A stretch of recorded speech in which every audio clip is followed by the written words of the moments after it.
We got a long walk to get over to that chair. So, I wanted to do something in honor of my wife again today. I couldn't find much energy though because I don't know, it's a foggy, dreary day. My first thought was like yesterday, I would go out for a nice walk, be able to have her in my mind and pick up some more booze, which I absolutely need. I drank a couple martinis yesterday, which was why I was a little bit more in touch with things than I am now. Then secondary thoughts were to go to my throne and carry my staff there. Even that, I don't have the energy for. I might be able to get enough up to walk the circle. But, and I posted all this on Facebook. It's been a week in training, and that is weird. But a thought did cross my mind. One of the most important things to her was tarot. She had a fair-sized collection. I don't know. I know where hers are. I don't know where, including ones she made. I don't know where my, I basically took a couple of boxes off her that I couldn't bear she was going to sell.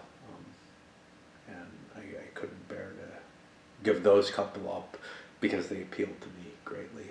I've always had my own association with it, and I don't believe that any tarot you don't make yourself is of much worth.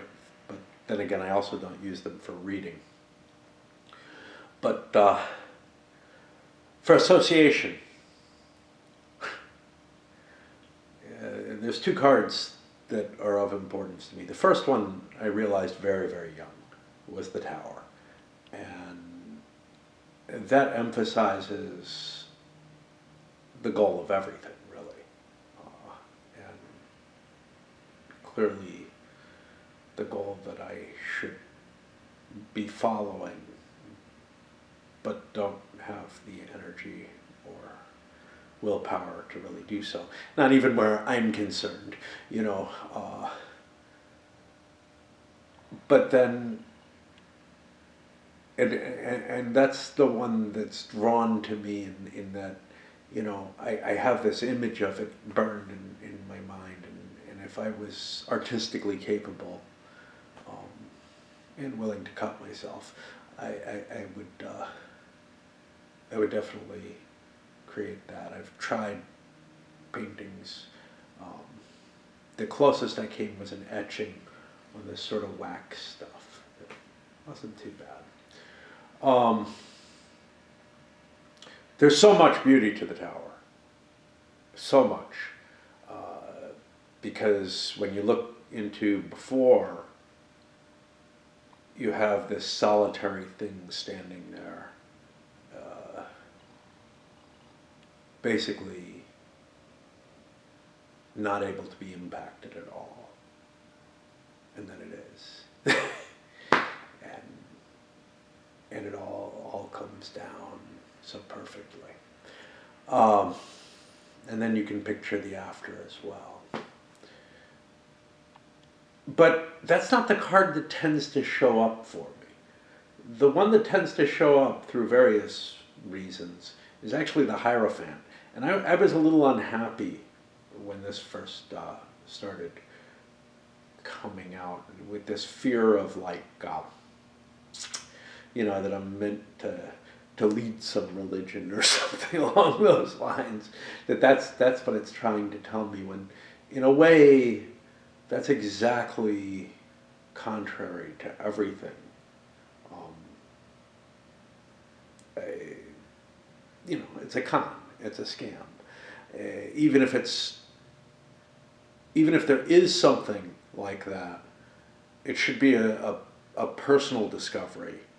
You know, the idea of someone leading a cult the way that all religions really are, is the antithesis to all the things that I believe about magic and power and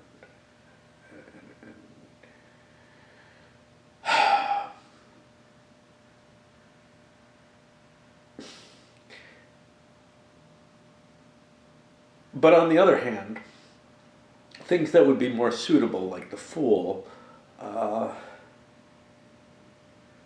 don't know.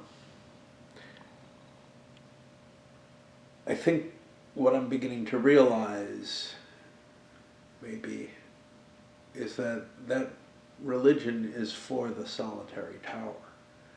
There's only one thing that can take it, and it's that indestructible thing that must, through one great and powerful act, bring itself down.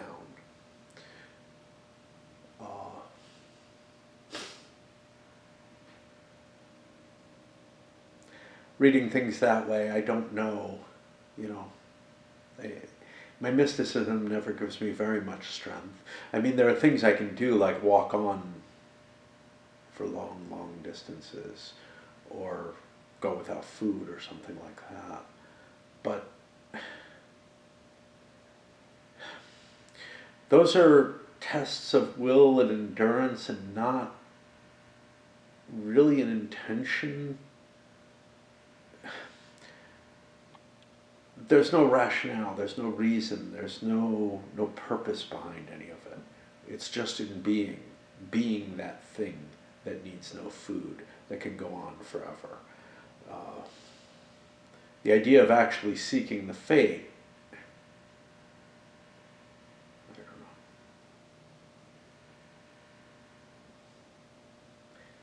I don't think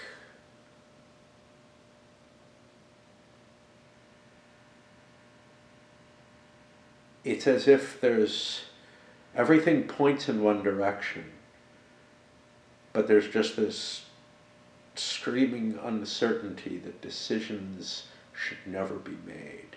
And I don't know what that's from. That, that simply doesn't fit into any of my ideals, but it is the reality of me. Turn my cards upside down if you wish. Cheers.